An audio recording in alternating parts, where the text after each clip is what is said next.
The conditioned thought processes never stop. They go continuously. There's a voice talking to you, or you're talking to yourself, or you're having a monologue, or you're having a dialogue. Some people argue with themselves. It's all the voice in the head. Never stops for most people. And that is, spiritually speaking, that is a state of unconsciousness, completely identified with the conditioned mental emotional patterns which make up the so-called personality, the ego. So if you are completely identified with it, every thought has you in its grasp. Every emotion that arises has you completely in its grasp. And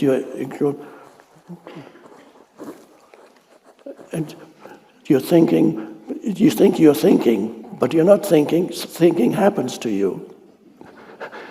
You don't have a choice. If you're unconscious, there's no choice. All your thought processes happen to you.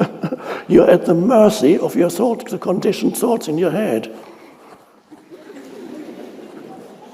And all the reactions that come with it. Every situation you encounter, there comes a conditioned reaction to the situation. It's the person or the personality that reacts. And you don't even have a choice. Why don't you have a choice? Because you're asleep, spiritually speaking. This thing has taken you over. It's a dreamlike state also.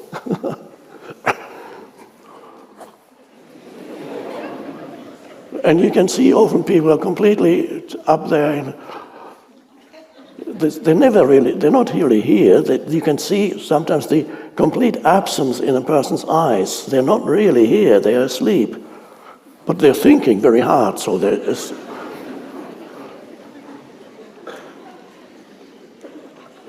And even at night, when there's nobody around to talk to, you're still, this voice is going on.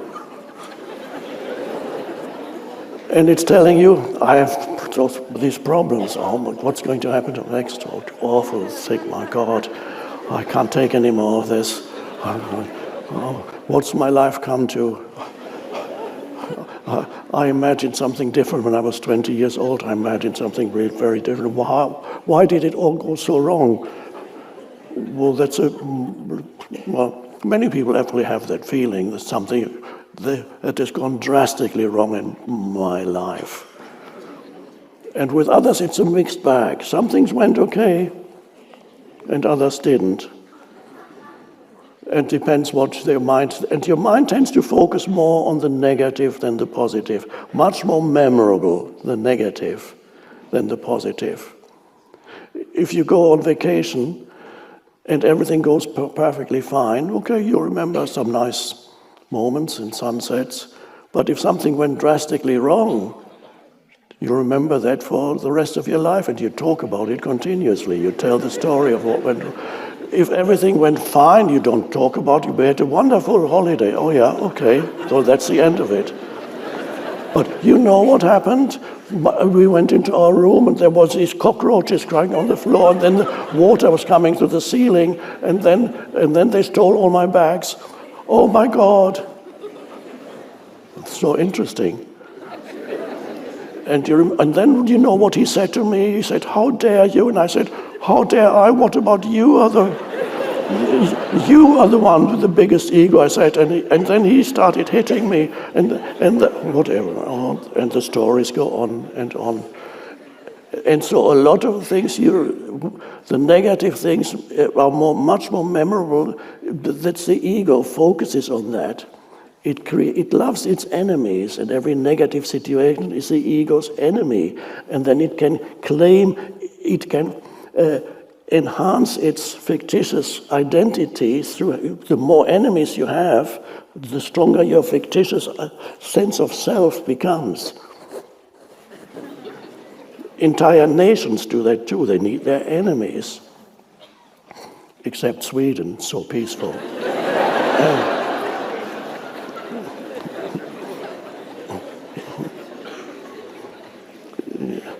All the non-peace loving people have left Sweden a long time ago. They were called the Vikings, and they occupied other lands.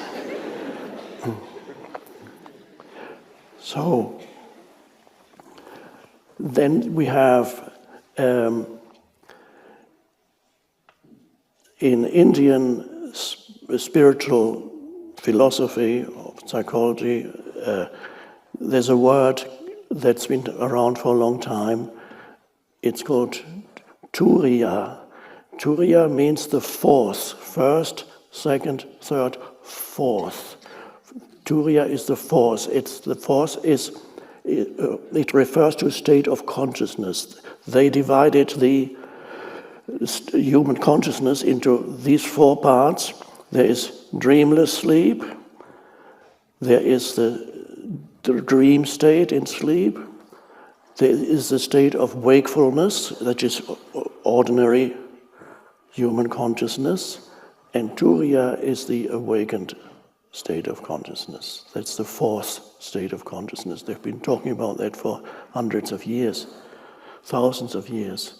The possibility of this dimension of consciousness arising in humans, the fourth state. This is what this is all about.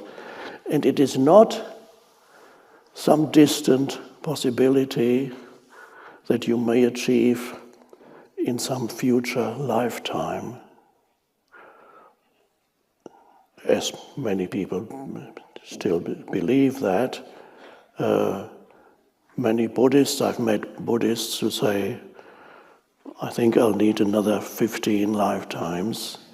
And then, in fact, my teacher told me, he told me 15 more lifetimes and then I'll be enlightened. Oh, wow.